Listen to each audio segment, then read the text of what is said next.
अस्सलाम वालेकुम guys, welcome to my new blog. तो जैसे कि आपको पता है कि बाहर का मौसम चल रहा है, तो बड़े ही प्यारे अल्लाह पाक के नज़ारे जो मैंने आपको दिखाए फूल, इसमें येलो फूल था, रेड फूल था, वाइट फूल थे। तो बहुत ही प्यारी मैं जगह पे गया हुआ था। तो ये मेरा पहला ब्लॉग है।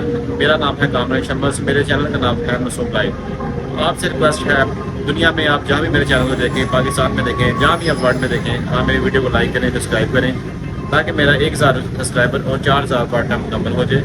तो आप मुझे सपोर्ट करेंगे तो मैं आगे से मुझे हिम्मत होगी काम करने की। तो आपने मुझे लाइक करना है, सपोर्ट करना है मुझे पूरा, और मेरी वीडियो को शेयर करना है।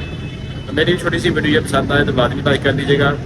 जहाँ आप हज़ारों लोगों को देखते हैं, मेरी भी वीडियो देख लें, इंशाल्लाह आपको मज़ा आएगा। जज़ाकल्लाह।